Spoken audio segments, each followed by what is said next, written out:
اللہ کے محبوب علیہ السلام سے پوچھا گیا کہ حضور کوئی مسلمان کوئی مومن کیا بزدل ہو سکتا ہے؟ فرمانے وہ بہادر ہوتا ہے، لیکن ہو سکتا ہے کبھی اس سے بزدلی بھی سرزد ہو، بخل کر سکتا ہے۔ فرمایا نہیں، مومن سخی ہوتا ہے لیکن ہو سکتا ہے کبھی اس سے بخل بھی ہو جائے۔ لیکن تیسرا سوال حضور سے پوچھا گیا کہ مومن جھوٹا ہو سکتا ہے؟ تو اس پہ دو ٹوکا، نہیں جھوٹا نہیں ہو سکتا۔ میری چیز ہے تو نبی اکرم صلی اللہ علیہ وسلم فرمایا کہ مومن جھوٹا نہیں ہوتا۔ میرے نبی سے پوچھا گیا یا رسول اللہ مسلمان بزدل ہو سکتا ہے؟ ڈرپوک، آپ نے کہا ہو سکتا ہے۔ بخیل ہو سکتا ہے؟ کنجوس، کنجوسی کہتے ہیں سندھی میں، کنجوس ہو سکتا ہے؟ آپ نے کہا ہو سکتا ہے۔ یا رسول اللہ جھوٹ بول سکتا ہے؟ کہا نہیں نہیں، جھوٹ نہیں بول سکتا۔ نبی پاک صلی اللہ علیہ وسلم نے فرمایا، موطا امام مالک کے اندر حدیث موجود ہے، موطا امام مالک میں حدیث پاک 1862، حضرت امام مالک نے پورا اس کا باب باندھا ہے، حدیث نقل کرتے انہ قال، اس حدیث کو بڑی توجہ سے سنیے آپ، سرکار دو عالم صلی اللہ علیہ وسلم ارشاد فرماتے ہیں انہ قال، راوی یہ کہتا ہے کہ قیل علی رسول اللہ صلی اللہ علیہ وسلم، حضور علیہ الصلوۃ والسلام سے پوچھا گیا ایکون مومن جبانا، حضور مومن بزدل ہوتا ہے؟ سرکار نعم، ہاں ہوتا ہے۔ فقیل له ایکون المومن بخیلا، حضور مومن کنجوس ہوتا ہے؟ سرکار فرمایا ہاں ہو سکتا ہے، ہوتا نہیں بن سکتا ہے، یہ چیز اس میں آ سکتی ہے۔ پھر کہا فقیل له ایکون المومن کذابا، حضور آپ سے محبت کرنے والا، مجھے اور آپ کو حیا کرنی چاہیے، حضور آپ سے محبت کرنے والا، آپ کے رب کا کلمہ پڑھنے والا، آخرت پر ایمان رکھنے والا مومن بزدل ہو سکتا ہے؟ کہاں ہو سکتا ہے۔ کہا وہ بخیل ہو سکتا ہے؟ کہا بن سکتا ہے۔ کہا یکون کذابا، وہ جھوٹ بولنے والا ہو سکتا ہے؟ فرمایا لا، وہ نہیں ہو سکتا۔ رسول اللہ صلی اللہ تعالی علیہ وآلہ وسلم، کیا مومن بزدل ہو سکتا ہے؟ آپ صلی اللہ تعالی علیہ وآلہ وسلم نے ارشاد فرمایا ہاں۔ پوچھا گیا کیا مومن بخیل ہو سکتا ہے؟ ارشاد فرمایا ہاں۔ پوچھا گیا کیا مومن کذاب یعنی جھوٹا ہو سکتا ہے؟ ارشاد فرمایا نہیں۔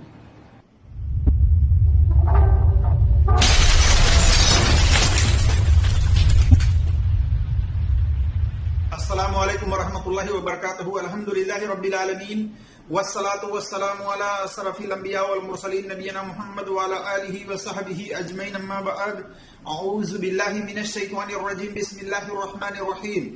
قال اللہ تبارک وتعالی فی قرآن المجید، یا ایہا الذین آمنوا ان جاءکم فاسق بنبأ فتبینوا ان تصیبوا قوما بجہالۃ فتصبحوا علی ما فعلتم نادمین۔ وقال نبی صلی اللہ علیہ وسلم، من کذب علی متعمدا فلیتبوأ مقعدہ من النار۔ رب اشرح لی صدری ویسر لی امری واحلل عقدۃ من لسانی یفقہوا قولی رب زدنی علما۔ میرے عزیز دوستوں اور بھائیوں اور میری اسلامی خواتین و حضرات، اللہ تبارک و تعالیٰ کی توفیق سے میں آپ کے سامنے اس حدیث کی تحقیق اور تخریج کے ساتھ بات رکھنے کی کوشش کروں گا، جس کو ابھی آپ نے ویڈیو کے اندر مختلف مولوی حضرات سے سنی ہے کہ مومن جھوٹا نہیں ہوتا۔ کیا یہ حدیث کی سند اصول حدیث اسماء الرجال کے میزان پر صحیح ہے یا صحیح نہیں ہے؟ اسی طرح سے میں آخر میں یہ بھی بتانے کی کوشش کروں گا کہ مومن کیا واقعی میں جھوٹ نہیں بول سکتا، یا اسی طرح سے مومن مسلمان کیا کچھ خاص موقع ہیں جہاں پر وہ جھوٹ بول سکتا ہے یا جھوٹ نہیں بول سکتا؟ تو یہ تمام باتیں انشاءاللہ تبارک و تعالی میں پوری دلیل کے ساتھ آپ کے سامنے رکھنے کی کوشش کروں گا۔ اللہ تبارک و تعالیٰ سے دعا ہے کہ اللہ تبارک و تعالیٰ ہمیں حق بات اور سچ بات کہنے کی توفیق عطا فرمائے، اور جو ہم سے لفظی طور پر کہنے میں خطائیں ہوں اللہ تبارک و تعالیٰ اس کو معاف فرمائے، آمین یا رب العالمین۔ میرے جس دوستوں اور بھائیوں اور میری اسلامی خواتین و حضرات، جیسا کہ آپ نے سنا اس حدیث کے تعلق سے، تو دیکھیے یہ حدیث جو ہے ایک ثقہ مشہور تابعی ہیں، سچے ہیں، لیکن وہ ڈائریکٹ بغیر واسطہ کے، یعنی بیچ میں جو صحابہ کا واسطہ ہوتا ہے ان کے ذریعے سے جو حدیث بتائی جاتی ہے، وہ واسطہ ختم کر کے انہوں نے ڈائریکٹ نبی صلی اللہ علیہ وسلم سے اس حدیث کو بیان کیا ہے۔ پتہ چلا کہ اس کی سند جو ہے منقطع ہے، مرسل ہے، جس کی بنا پر اصول حدیث اسماء الرجال کے میزان پر ضعیف ہے، کمزور ہے، صحیح نہیں ہے۔ اور یہ تابعی ہیں جن کا نام ہے صفوان بن سلیم۔ یہ کہتے ہیں کہ رسول اللہ صلی اللہ علیہ وسلم سے پوچھا گیا کیا مومن بزدل ہو سکتا ہے؟ آپ صلی اللہ علیہ وسلم نے فرمایا ہاں۔ پھر پوچھا گیا کہ کیا مومن بخیل یعنی کنجوس ہو سکتا ہے؟ آپ صلی اللہ علیہ وسلم نے فرمایا کہ ہاں۔ پھر آپ صلی اللہ علیہ وسلم سے پوچھا گیا کیا مومن جھوٹا ہو سکتا ہے؟ آپ صلی اللہ علیہ وسلم نے فرمایا کہ نہیں۔ یہ حدیث کئی کتب حدیث کے اندر موجود ہے، جیسے موطا امام مالک کے اندر جلد نمبر 2 صفحہ نمبر 990 پر دیکھ سکتے ہیں، حدیث نمبر 1630 ہے۔ اسی طرح سے سویب الایمان امام بہقی رحمۃ اللہ علیہ کی دیکھ سکتے ہیں، جلد نمبر 6 صفحہ نمبر 456 میں، اور حدیث نمبر 4472۔ اور ضعیف الترغیب و ترہیب کے اندر، ضعیف الترغیب و ترہیب کے اندر جلد نمبر 3 صفحہ نمبر 595، اسی طرح سے جلد نمبر 2 صفحہ نمبر 255، 256 اور حدیث نمبر 1752 وغیرہ میں دیکھ سکتے ہیں۔ اور الاستذکار کے اندر جلد نمبر 8 صفحہ نمبر 575 میں، اور مسکات المصابیح فی تخریج ابن حجر کی جلد نمبر 4 صفحہ نمبر 389 وغیرہ میں آپ دیکھ سکتے ہیں اس حدیث کو۔ پتا چلا کہ یہ حدیث جو ہے منقطع ہے، مرسل ہے، اور یہ اصول ہے مسلم کہ ثقہ تابعی کی مرسل روایت جمہور محدثین کے نزدیک ضعیف ہوتی ہے، کمزور ہوتی ہے، حجت نہیں ہوتی ہے، جیسا کہ میں دلیل آپ کے سامنے رکھنے کی کوشش کرتا ہوں۔ امام مسلم رحمۃ اللہ علیہ کہتے ہیں ہمارے اور محدثین کے قول کے مطابق مرسل روایت جو تابعی رسول اللہ صلی اللہ علیہ وسلم سے بیان کرتے ہیں صحابہ کا واسطہ چھوڑ کر کے، کہتے ہیں امام مسلم رحمۃ اللہ علیہ ہمارے اور محدثین کے نزدیک یہ مرسل روایت ہوتی ہے، حجت نہیں ہوتی ہے، اس سے دلیل نہیں لیا جا سکتا ہے۔ آپ دیکھ سکتے ہیں صحیح مسلم مترجم جلد نمبر 1 صفحہ نمبر 65 پر۔ اسی طرح سے امام ابن صلاح رحمۃ اللہ علیہ کہتے ہیں مرسل روایت سے حجت نہیں لی جا سکتی اور اس پر ضعیف کا حکم لگے گا، کمزور کا حکم لگے گا۔ دیکھیے مقدمہ ابن صلاح کی صفحہ نمبر 26 پر۔ اسی طرح سے امام نووی رحمۃ اللہ علیہ کہتے ہیں اکثر فقہا اور اصحاب الاصول کے نزدیک مرسل روایت، مرسل حدیث یہ ضعیف ہے، کمزور ہے، یعنی صحیح نہیں ہے۔ دیکھیے تقریب النووی مترجم صفحہ نمبر 95 اور 96 کے اندر۔ اسی طرح سے امام بخاری رحمۃ اللہ علیہ کہتے ہیں ایک حدیث کے تعلق سے جو کہ مرسل ہوتی ہے، کہتے ہیں یہ حدیث مرسل ہے، صحیح نہیں ہے، اس حدیث کو چھوڑ دو۔ پتہ چلا کہ امام بخاری رحمۃ اللہ علیہ کے نزدیک بھی تابعی کی مرسل روایت، منقطع روایت جو ڈائریکٹ نبی صلی اللہ علیہ وسلم سے روایت کرتے ہیں، بیان کرتے ہیں، امام بخاری رحمۃ اللہ علیہ کے نزدیک بھی حجت نہیں ہے، بلکہ وہ مرسل ہے، ضعیف ہے۔ اور امام بخاری رحمۃ اللہ علیہ نے کہا کہ اس مرسل روایت کو چھوڑ دو۔ دیکھیے صحیح بخاری مترجم جلد نمبر 3 صفحہ نمبر 571 پر۔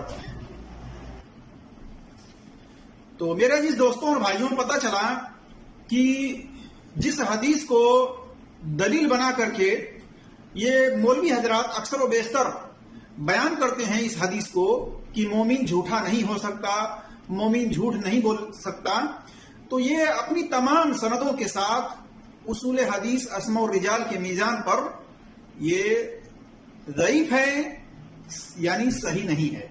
اس کو حجت کے طور پر بیان کرنا، نبی صلی اللہ علیہ وسلم کا نام لے کر کے بیان کرنا، یہ درست نہیں ہے، کیونکہ اس کی سند منقطع اور مرسل ہونے کی بنا پر ضعیف ہے، صحیح نہیں ہے. اب آئیے ہم آپ کے سامنے اللہ تبارک و تعالیٰ کا وہ فرمان یاد دلا دیتے ہیں کہ اللہ تبارک و تعالیٰ نے سورہ حجرات آیت نمبر 6 میں فرمایا یا ایھا الذین آمنوا ان جاءکم فاسق بنبأ فتبینوا، کہ اے ایمان والو جب تمہارے پاس کوئی فاسق خبر لے کر آئے تو اس کی تحقیق کر لیا کرو، اس کی جانچ پڑتال کر لیا کرو. لہذا ہمیں چاہیے کہ ہم اس طرح کی بات اگر سنیں تو اپنے علم کے صلاحیت کے مطابق اصول حدیث اسماء و رجال کے میزان پر اس کی سند کو چیک کریں. اگر نہیں کر سکتے تو کسی محقق عالم سے اس کی سند کے بارے میں سوال کریں. میرے عزیز دوستوں اور بھائیوں، سوال کریں گے تبھی حقیقت کی جڑ تک پہنچ سکتے ہیں، ورنہ اسی طرح سے مقلد بن کر کے آنکھ بند کر کے ایسے مولویوں کی باتوں کو مانتے رہیں گے تو آپ حقیقت کی جڑ تک نہیں پہنچ سکتے ہیں. اب آئیے ہم آپ کے سامنے وہ باتیں رکھنے کی کوشش آپ کے سامنے ہم وہ باتیں رکھنے کی کوشش کرتے ہیں جو اس تعلق سے صحیح اور اتھینٹک ہیں، اس کی سند صحیح ہے.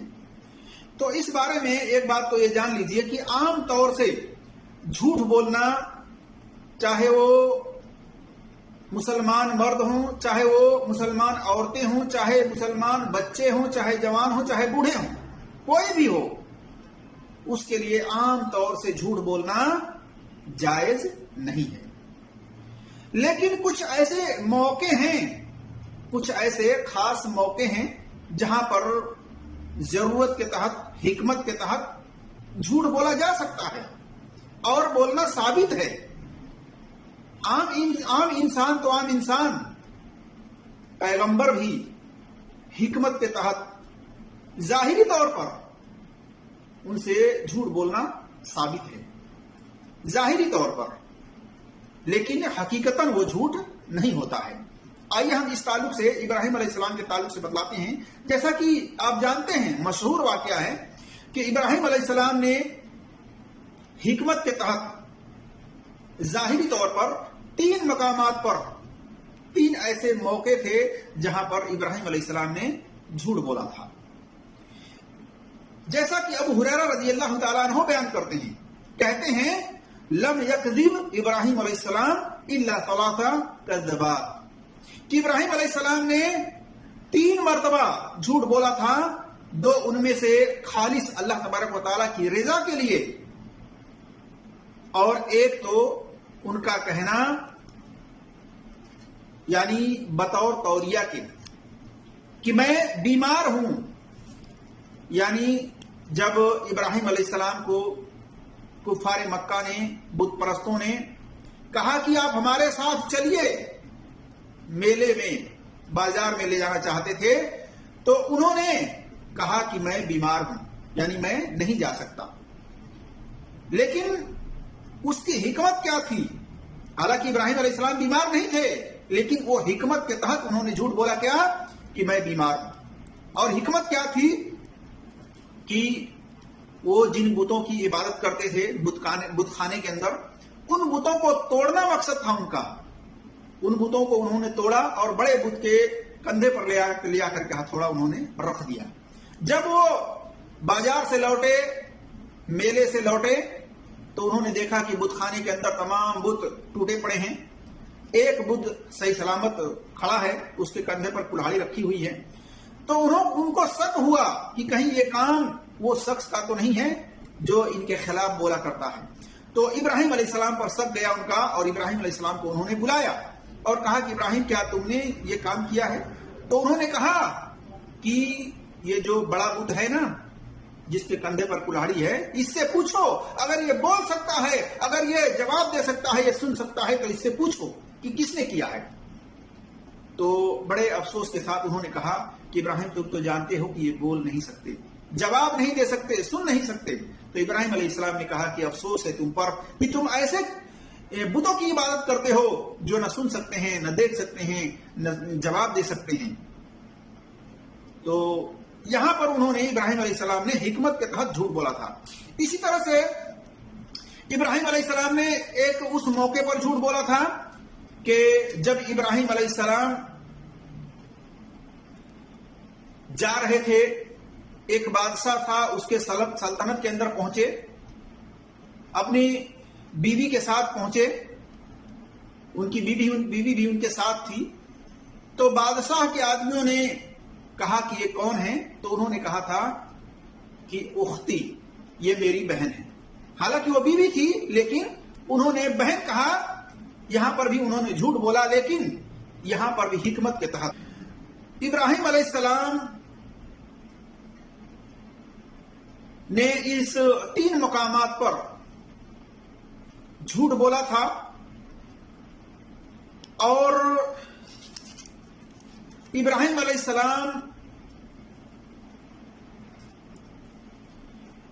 ان بت پرستوں کے بتوں کو توڑا، اور وہاں پر بھی ابراہیم علیہ السلام نے یہ نہیں کہا کہ ہم نے توڑا ہے، بلکہ بڑے بت کے اوپر انہوں نے کہا کہ اس نے کیا ہے، اگر دیکھ سکتا ہے، بول سکتا ہے، سن سکتا ہے تو اس سے پوچھو.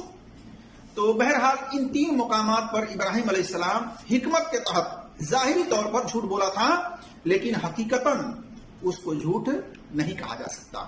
اسی طرح سے یہ حدیث جو ہے آپ دیکھ سکتے ہیں، یہ لمبی حدیث ہے جس کا میں نے مفہوم آپ کے سامنے رکھا ہے. اس حدیث کو آپ دیکھ سکتے ہیں تفصیل کے ساتھ. صحیح بخاری میں حدیث نمبر 3358 ہے، صحیح مسلم میں حدیث نمبر 6145 ہے، 2371 ہے، سنن ترمذی میں حدیث نمبر 3166 ہے، سنن ابی داؤد کے اندر حدیث نمبر 2212 وغیرہ پر ہے. اور اس بارے میں قرآن کے اندر بھی ذکر ہے، جیسا کہ سورہ انبیاء آیت نمبر 52 سے لے کے 66 تک آپ دیکھ سکتے ہیں. اور پھر ابراہیم علیہ السلام کے تعلق سے قیامت کے دن جب حشر کے میدان میں لوگ جمع ہوں گے اور سفارش کے لیے ابراہیم علیہ السلام کے پاس جائیں گے، تو وہاں پر بھی ابراہیم علیہ السلام کیا کہیں گے؟ ان کی سفارش نہیں کریں گے، بلکہ ابراہیم علیہ السلام کہیں گے کہ ہم نے دنیا کے اندر 3 جگہ پر 3 جھوٹ بولے تھے، ہمیں اس کا خوف ہے کہ کہیں اللہ تبارک و تعالیٰ آج بہت غضبناک ہے، کہیں اس کی وجہ سے ہماری پکڑ نہ کر لیں. تو ابراہیم علیہ السلام سفارش کرنے سے انکار کر دیں گے اس بنا پر کہ دنیا کے اندر انہوں نے 3 مقامات پر جھوٹ بولے تھے. جیسا کہ سنن ترمذی کے اندر حدیث نمبر 2434 میں دیکھ سکتے ہیں، اور صحیح بخاری میں حدیث نمبر 3340 ہے، 3361 ہے، 4712 ہے، اور صحیح مسلم میں حدیث نمبر 194، 480 اور 7206 پر دیکھ سکتے ہیں. اس کے بعد ہم آپ کے سامنے اس کا بھی ذکر کرتے ہیں کہ اللہ کے رسول صلی اللہ علیہ وسلم نے اس تعلق سے جھوٹ بولنے کی 3 جگہ پر رخصتی دی ہے. اس تعلق سے عطا بن یسار رضی اللہ تعالی عنہ بیان کرتے ہیں، کہتے ہیں کہ ایک آدمی نبی صلی اللہ علیہ وسلم کے پاس آیا اور کہا، اے اللہ کے رسول صلی اللہ علیہ وسلم، کیا اپنی بیوی کے ساتھ جھوٹ بولنے میں گناہ ہے؟ آپ صلی اللہ علیہ وسلم نے فرمایا، جھوٹ نہیں بولا، جھوٹ نہیں بولنا، اللہ تبارک و تعالیٰ جھوٹ کو پسند نہیں کرتا ہے. اس نے کہا، اے اللہ کے رسول صلی اللہ علیہ وسلم، میں جھوٹ بول کر اس سے صلح کرنا چاہتا ہوں اور اس کے نفس کو خوش کرنا چاہتا ہوں، اس کے دل کو خوش کرنا چاہتا ہوں. آپ صلی اللہ علیہ وسلم نے فرمایا، پھر تو اس میں کوئی گناہ نہیں ہے. دیکھیے سلسلۃ الحدیث صحیحہ کے اندر جلد نمبر 2 صفحہ نمبر 65 حدیث نمبر 1451 498 وغیرہ پر، مسند حمیدی کے اندر حدیث نمبر 329 میں پتا چلا کہ آدمی عام طور پر جھوٹ نہیں بول سکتا، جھوٹ بولنے سے اللہ تبارک و تعالیٰ ناراض ہوتا ہے. لیکن کچھ ایسے موقع ہیں جہاں پر جھوٹ بولنے کی رخصتی آپ صلی اللہ علیہ وسلم نے دی ہے، جیسا کہ اس صحابی کو اللہ کے رسول صلی اللہ علیہ وسلم نے ایسے وقت پر، ایسے موقع پر جھوٹ بولنے کی اجازت دی. کہ تم اپنی بیوی کو خوش کرنے کے لیے جھوٹ بول سکتے ہو. اور اگر کوئی جھگڑا لڑائی ہو گیا ہے میاں بیوی کے درمیان تو میاں بیوی کے درمیان کوئی تیسرا صلح کرانے کی غرض سے جھوٹ بول سکتا ہے. اسی طرح سے اگر بیوی ناراض ہے تو اس کو خوش کرنے کے لیے اس کا شوہر جھوٹ بول سکتا ہے. اور اسی طرح سے اگر اس کا شوہر ناراض ہے تو بیوی بھی جھوٹ بول کر کے اپنے شوہر کو خوش کرنے کے لیے جھوٹ بول سکتی ہے. اسی طرح سے میرے عزیز دوستوں اور بھائیوں اور میری اسلامی خواتین و حضرات،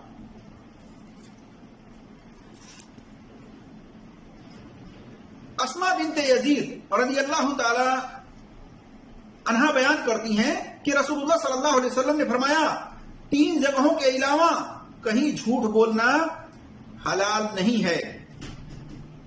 نمبر 1، شوہر اپنی بیوی کو خوش کرنے کے لیے جھوٹ بول سکتا ہے. اسی طرح سے نمبر 2، جنگ کے میدان میں دشمن کو چکما دے کر کے دشمن کو دھوکہ دینے کے لیے جھوٹ بول سکتا ہے. نمبر 3، لوگوں میں صلح کرانے کے لیے، یعنی لوگوں کے اندر ایک دوسرے کے اندر لڑائی جھگڑا ہونے کی وجہ سے یہ لوگ اگر اختلاف کا شکار ہوئے ہیں، الگ ہو گئے ہیں، تو ان کو صلح کرانے کے لیے، لوگوں کے درمیان صلح کرانے کے لیے خیر کی بات کہے اور اچھی بات نقل کرے، وہ جھوٹا نہیں ہے. پتہ چلا کہ ایسی بات کہنا ہے جس سے کسی کا کوئی نقصان نہیں ہو سکتا ہے، تو اس طرح کی بات، خیر و بلائی کی بات کر کے جھوٹ بول سکتا ہے. ایک دوسرے کے بارے میں یہ کہہ سکتا ہے کہ فلاں تو آپ کا بہت ذکر کرتا ہے، فلاں تو آپ سے بہت محبت کرتا ہے. اسی طرح سے عورت ہے اپنے شوہر سے کہہ سکتی ہے اگر شوہر ناراض ہے کسی بات کو لے کر کے تو یہ کہہ سکتی ہے کہ آپ میرے نزدیک سب سے خوبصورت ہیں، آپ کی بات مجھے بہت زیادہ پسند ہے. اس طرح کی بات جو ہے کہ جھوٹ بول کر کے اس کو خوش کر سکتی ہے. اور شوہر بھی اس طرح کی بات کر کے خوش کر سکتا ہے اپنی بیوی کو کہ تم ہمیں بہت خوبصورت دکھ رہی ہو، ہمارے نزدیک تم بہت خوبصورت ہو. تو اس طرح سے جھوٹ بولنا جائز ہے، درست ہے. ایسے موقعوں پر آپ دیکھ سکتے ہیں کہ سنن ترمذی کے اندر یہ حدیث ہے، حدیث نمبر 1938 ہے، 1939 ہے. سلسلۃ الحدیث صحیحہ کے اندر حدیث نمبر 545 ہے، 2797 ہے. سنن ابی داؤد کے اندر حدیث نمبر 4921 ہے، 4920 ہے.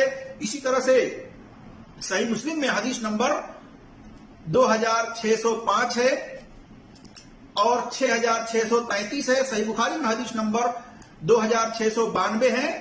اور بھی کتب حدیث کے اندر یہ حدیثیں آپ دیکھ سکتے ہیں. پتہ چلا ان حدیثوں سے کہ مومن ان 3 خاص موقعوں پر جھوٹ بول سکتا ہے، اس کے لیے رخصتی ہے. اس کے علاوہ جھوٹ بولنا اس کے لیے جائز نہیں ہے.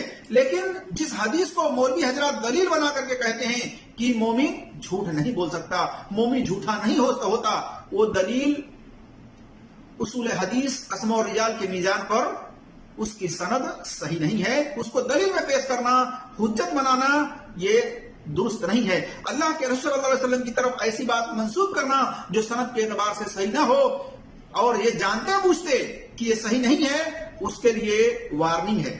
آپ صلی اللہ علیہ وسلم نے فرمایا صحیح بخاری میں حدیث نمبر 109 110 وغیرہ میں، من کذب علی متعمدا فلیتبوأ مقعدہ من النار، کہ جس نے جان بوجھ کر کے کوئی ایسی بات منسوب کی جس کو میں نے نہیں کہی ہے، یعنی جھوٹ بات. جب آپ صلی اللہ علیہ وسلم نے نہیں کہی ہے تو وہ جھوٹ نہیں ہو سکتا ہے. تو ایسی بات جس کو میں نے نہیں بیان کی ہے جھوٹ ہے، یعنی جھوٹا الزام لگا رہا کہ نبی صلی اللہ علیہ وسلم نے بیان کی ہے. آپ صلی اللہ علیہ وسلم نے فرمایا کہ ایسے شخص کو چاہیے کہ وہ اپنا ٹھکانہ جہنم میں بنا لے. تو میرے جس دوستوں اور بھائیوں، ضرورت اس بات کی ہے کہ جو اتھینٹک حدیثیں سند کے اعتبار سے درست ہیں، صحیح ہیں، اس کو لوگوں میں عام کرنا چاہیے، اس کو حجت سمجھنا چاہیے اور اس کے مطابق عمل کرنے کی کوشش کرنا چاہیے اور اس کو بیان کرنی چاہیے. اور جو صحیح ثابت نہیں ہے سند کے اعتبار سے، اس کو بیان کرنے سے بچنا چاہیے. بلکہ اگر بیان بھی کرنی ہے تو اس کی علت کے ساتھ بیان کریں، اس کی خامی کے ساتھ بیان کریں. اللہ تبارک و تعالیٰ سے دعا ہے کہ اللہ تبارک و تعالیٰ ہم تمام مسلمانوں کو قرآن اور صحیح حدیث پر عمل کرنے کی توفیق عطا فرمائے اور ہر ایک کی بات کی تحقیق کرنے کی توفیق عطا فرمائے. آمین یا رب العالمین. السلام علیکم ورحمۃ اللہ وبرکاتہ.